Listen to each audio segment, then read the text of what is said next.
everyone. Good morning. Welcome to the Teach Better Today morning show, where the Teach Better team is able to join you live every single morning, Monday through Friday at 7 a.m. Eastern. We are currently streaming on Facebook, YouTube, Twitter, Twitch, LinkedIn, and of course, as an episode of Teach Better Talk podcast. Joshua Stamper's in the house. So if you know. Joshua Stamper is here. We're going to keep the fun going. We'll be right back. I'm going to drink this coffee.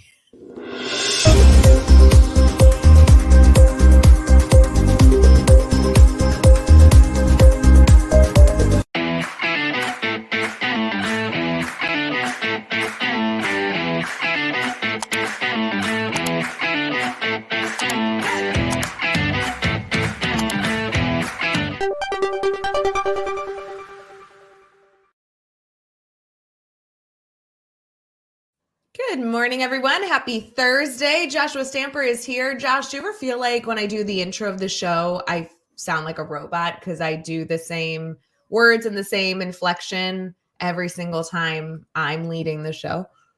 No, I always just think how polished Ray Heward is every time I listen to you. Polished? Oh my God. I feel like that just gave me all the warm and fuzzies. I'm blushing. No, you do a great job, right? That's why I love jumping on with you. I will say though, even as educators, we say the same thing over and over and over, and it's kind of like you go into autopilot. I would love to almost say the beginning differently just to try it out, but it's like, good morning, everyone. Welcome to the Teach Better Today morning show, where the Teach Better team gets to join you live every single every single morning, Monday through Friday. I think if you listen to episode, I do the exact same thing. I'm pretty sure. We're creatures of habit, though. I think it's like a security blanket when we hear the same thing consistently. I guess. When you host the show, which I know, I feel like that hasn't happened recently, so you should get on that. But do you have a typical soundbite you feel like you play, or is it? No. Now for my own Aspire podcast, that's consistent. I always jump in with Aspire leaders. I'm so excited, and I talk about the guests, but it's very consistent in that. So I get it. That's why I was shaking my head, because this is your main stage. This is what you host the most. Whoa, you just really built me up right there. Yeah, somebody asked me the other day, last night actually, what my job is, and I had no way to actually describe it, but I was like, one of the things I do is I'm a part of a live stream pretty often. And they're like, oh yeah, you live stream often? I'm like, yeah, just, every so often. And they're like, cool. How often? Once a month? I'm like, yeah, every day. 6 days a week. I think it's funny because I don't even think my family truly understands what I do. When people ask, I give them my title and they're like, what does that mean? And I'm like, I just do everything. I have my hands in everything. What is your title? Because our title, for people that may not know, the Teach Better team completely makes up fake titles. I think now more than ever, they're probably closer to people's jobs than not. But I feel like for you do so much. There's no way whatever your title covers everything. What are you? Training and development specialist is my title. It's nothing. It's the most generic, broad thing. So wait. Okay, training and development specialist. That means you have the same title as Brad and Bree and a few other members of the team. To me, training and development specialist, and Andrea. To me, that means that you travel to provide training, which I know is a portion of your job, but not the majority. Not the majority. No. We should create a new title for you. We should make it really fancy though. What if you were the director of insert fake language? I love it. Yeah. So listeners, if you got a title for me, throw it in the comment. I'm eager to hear what I might be called. Yeah, I think we need to do this, and then I'm just gonna change it on the website and see if anyone notices. Just all my taglines just magically change. Yeah, where are our titles? I guess it's in our email signature. In our emails. And so we could update that. So you'll update your email signatures. I'll update the website. I know it's on the website. I mean, the emails that we send out to our communities, obviously, well, you'll edit those. Too. That'll be fine. Yeah. I think you should be the director of anything that has to do with media. Because I do have my hands in a lot of media, yes. Yeah, like you create content, you support the podcast network, you do a lot of editing of our videos, editing of audio. Courses. I feel like courses. I feel like you're like the catch-all person. Like you're in every project because people want your brain. Swag. Swag. A creation of swag. Yeah. I mean, there's so many projects. Director of content creation. I don't know what that means. I just love the director part at the beginning. So I'm game. Yeah, I think like director of Joshua _ Stamper is what it should be. This is good. Okay, we're gonna do a director title for sure. Somebody in the comments, or if you're listening to this after the fact, like we legitimately want options. I'm gonna put this into like ChatGPT later and be like, can you create 10 or 20 options? Wait, why wait till later? I'll do it right now. Yeah, right. I was gonna say if you just generate it now, I bet you could create 2 seconds, right? 10 director of blank titles for Joshua Stamper.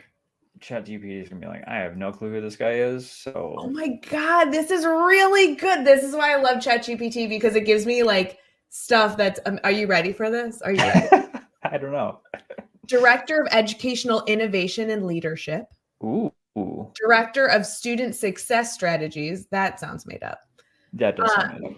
This one you can't have. I think I'm almost positive this is Katie's title. Director of Curriculum and Development. That's, I think. That is her. Yeah. Director of Technology Integration. That's not true, but sure. Director of Professional Development and Teacher Training. I mean, sure. Director of Educational Equity and Inclusion, Director of Podcasting and Media, Educational Podcasting and Media. That actually is not bad. Director of Educational Partnerships and Community Management, Director of Educational Research and Best Practices, Director of Strategic Educational Planning and Implementation. Wow. I think I like the first one best. I don't know. I think so too. Director of Innovation. I think you should. Educational Innovation. We could take the educational out. It's assumed. Yeah. Right. My title's fake too. So I am the. So do you want to share what that is? Well, I'm the CXO, which if you're trying to figure it out, the X is a joke because a CXO is the Chief Experience Officer, which Correct. In case you're curious, doesn't start with an X. It's very confusing. But you can't have 2 CEOs. CEO is. Yeah, I will say though, Ray, I do think it looks cool when it's abbreviated with the X. Yeah, I love it. And I love that nobody knows what it means. And I also enjoy that like it is kind of a spelling error, which like I vibe with. That's like my life. That's your life, yeah. And when people are like, oh, what is that? I'm like, anything that an audience within the Teach Better community would experience or consume, I have some touch on. So if it's like visual, audio, correct. Website, I like have at least some sort of like boop finger touch on it. I like the sound effect. That was nice. I was thinking more X, like extreme, you know, like you get to more of like a hardcore title. But then you booped and then it kind of like took all of that away. Extreme. Yeah, that would be cool. No, you can take the extreme. Director of Extreme Innovation. Learning. Innovation. That's good. All right, friends, we're excited to see your ideas in the comments because I assume they'll even be better than ChatGPT because you all know Josh. So feel free to get creative, get sarcastic, make a joke in the morning, make yourself giggle. We'll giggle with you. Like that's my vibe. Please. So it'll be good. We actually have some questions that we're going to answer, I believe, today, focus on the grid method, right, Josh? Yes. Yeah, awesome. I have several that I'm excited to pick your brain on.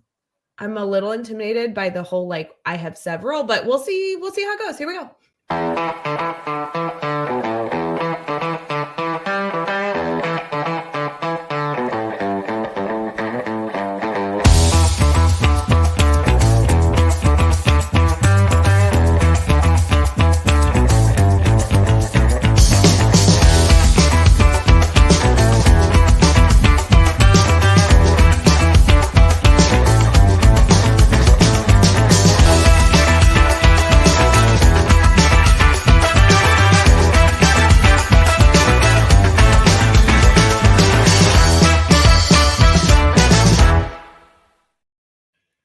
everyone. Welcome back to the Teach Better Today morning show. I just got a text message during that commercial break that our heat is broken.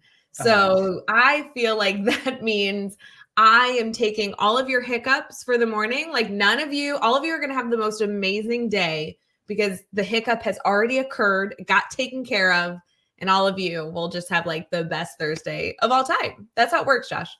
That's why you were drumming. No one could see because, there was a commercial, but she's trying to move to keep warm. That's really what it's about. Okay, I'm not saying I don't believe that the heat is broken. That's not what I'm saying, but the room I'm in does not feel cold. And by me saying that, it will now, within the time period of this session, it will become like 30 degrees. But yeah, there's just going to be layers as the show goes on that's going to be added to you. By the end, you might have like 5. I must have somehow known this in my back of my mind because I'm wearing a sweater right now and all of you have this sweater in your closet where it's the warmest sweater to the point that you can't wear it very often because you'll just sweat.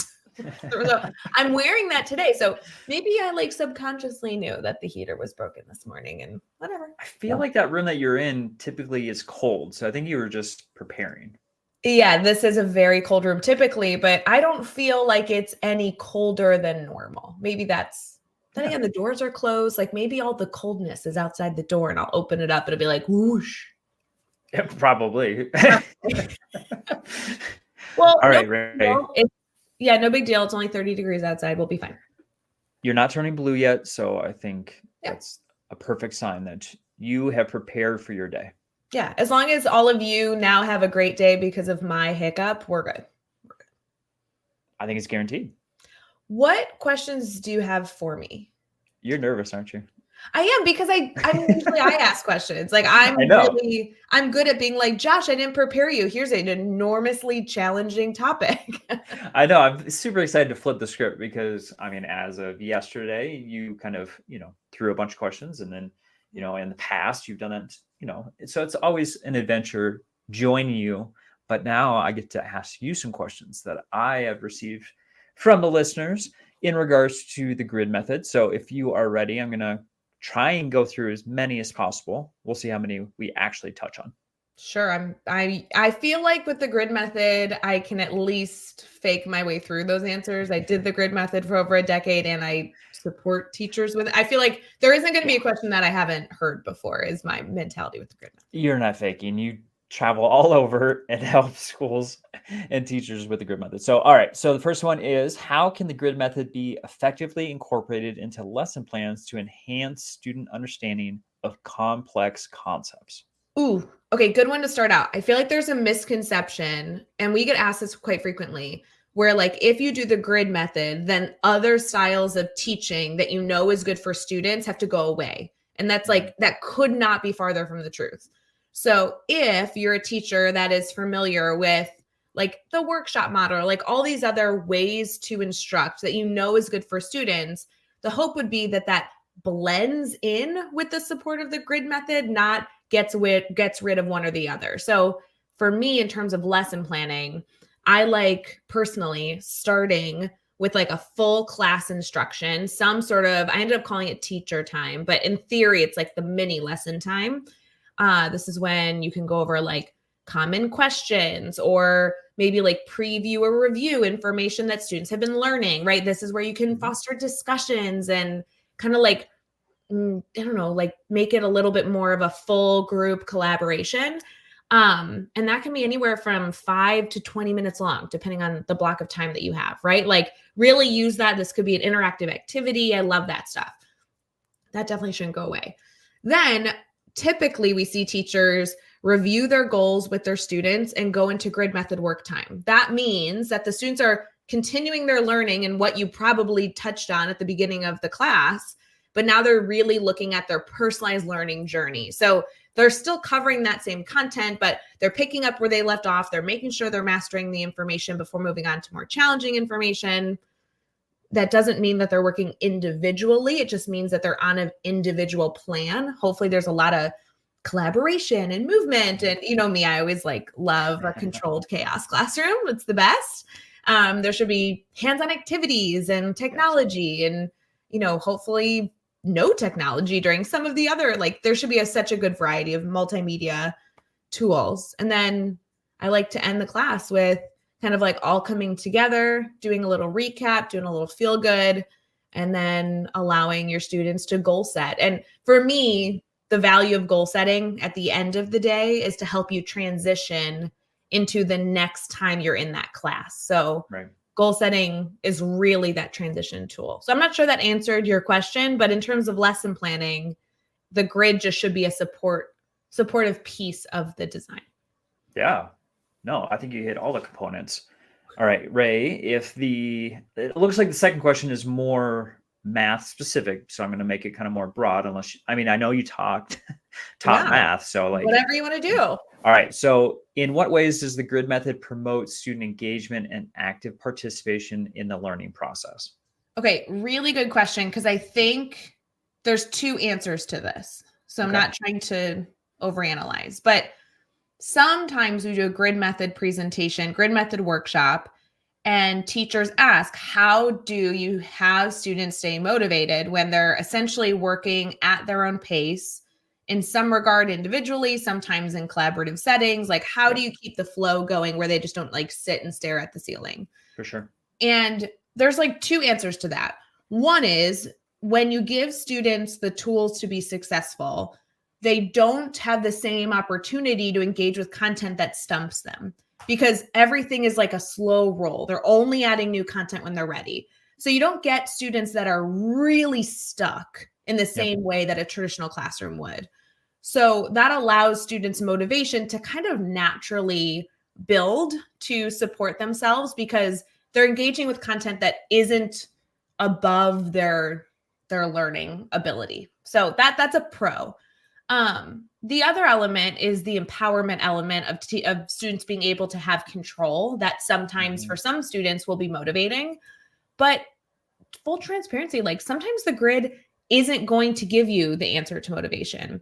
And that's why I like to look at education as like the perfect deli sandwich that you get from like Subway or Jimmy John's. Like, you don't just want one ingredient. Like the grid method, when you put in your classroom, should not and most likely won't fix everything, right? Like it might make some things easier. It might free up your time to like add in something new following to support some of the areas it doesn't support. But like, it's not like a fix all. If it was a fix all, we'd all be doing it, right? Like it's just the support. It's like the meat of the sandwich. You still need the veggies. You still need the sauces and all that other good stuff. So I find that the grid method absolutely is a motivator for students, but that does also mean you're going to have to look for other ways to motivate students, just like any traditional lesson would, with other things that keep them going. So I don't know that is like the right answer, but sometimes I think we learn something in hopes that it will fix everything. And I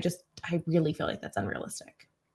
Well, for sure. It's a framework, and it's the bones, or like you said, the meat. So you got to add some more additional pieces. And that kind of rolls into my third question, which is more about like learning styles. So this question is, what specific strategies or adaptations can be implemented to address individual learning styles when using the grid method in the classroom?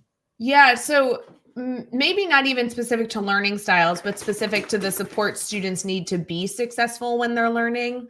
I love that the grid method gives you the framework to kind of overly include support that students can choose to take advantage of. So a really, really silly example, like this is not even a high quality one, but maybe a student has an activity that there's directions and then they need to do the activity. In the grid, as you're planning, you maybe would include that activity. Maybe they can click on it in a hyperlink and it pops up for them. But another tool that you could have right next to that is allow your teacher to read the directions to you. And it's a 15-second video, maybe even with no face, maybe it's just audio. And the teacher saying, hey, I'm so excited to read these directions to you. Here's not only the directions I'm reading, but here's some like teacher strategies, some suggestions I might give to the students when doing this activity. And then I can give some sort of like motivational, you're going to be wonderful, good luck, let me know if you need anything in the video. The best part of this is that a teacher can record that and every single student can choose to benefit from that or they can not and read the directions themselves. But you're really providing a variety of support, and you only have to do it once because that still frees up your time while a student is reading those directions for you to be doing something completely different in the classroom. So that's just one example, but in my mind, I'm able to diversify what I offer to my students in terms of support and medium modalities because I only have to necessarily do it once, and then it exists as a choice. So it's kind of interesting. All right. Do you think we got time for one more? Oh, all right. One more, and then we got to go. This episode's getting way too long, and I've been talking a lot. But you're an expert. I mean, I want to pick your mind. And I have several more, but I just want to touch on one last one, which is in regards to assessments and evaluation. Is that okay? Ew, that sounds awful. I don't want to do that one. Well, earlier in the week, you had talked about, this topic with the Admin Mastermind. So I think this is perfect. So what assessments or evaluation tools are most appropriate for gauging the effectiveness of the grid method in facilitating student learning and mastery of the content? Oh my God, Josh, this has been an ongoing theme over the last 2 months. I don't know what's happening in education, but everyone wants to talk about formative assessments. I think we have to make a course. I'm going to work on that over winter break. I'm going to make like a formative assessment, like quick cheating guide to formative assessments, because I have done this conversation with educators like 7 times in the last 2 months. Formative assessment designs are huge, especially in the grid method. You want at least one formative assessment in like every box. So if I was to like streamline what each square should look like, which like, of course, there's opportunities to break these rules. But in my mind, it's like you introduce an idea, you have an opportunity for students to practice that idea, and then there's some sort of formative assessment.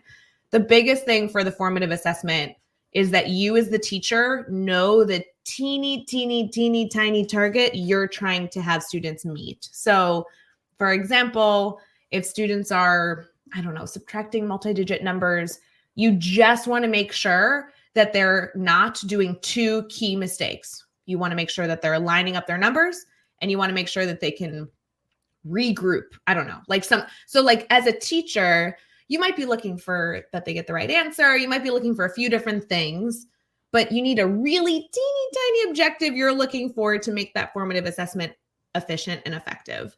That allows you to engage with the student really effectively and allows for you to plan your intention with the things you're teaching really strategically. So when you have a grid method teacher that is thinking through those really quick checks, that allows you to very quickly identify how to adapt reteaching. I mean, it gives you kind of all the tools without having to look at a robust set of data that will not only take time, but then it's almost too much information. You need to have a very strategic view, which is what we talked about on Admin Mastermind this week. So yeah, perfect. Well, for those who are watching or listening, send us some more questions on the grid method.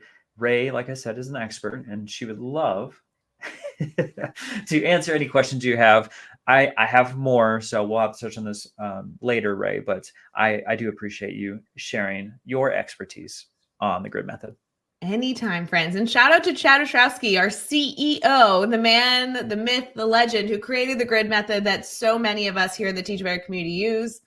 We'll see you guys later. Hopefully you have an amazing Thursday. Bye, Josh. See ya. Hey, Teach Better community. Thank you so much for joining the Teach Better Today morning show every single weekday at 7 a.m. Eastern. We have so many resources for you outside of this live stream at teachbetter.com, including blogs, podcasts, and professional development that will bring our team to your school. Wherever you are listening from this morning, please make sure you are sharing and celebrating the incredible educators in this world. And hey, if you are listening over on a podcast to Teach Better Talk, we would love a 5-star review. The comments are always so entertaining. We'll see you tomorrow.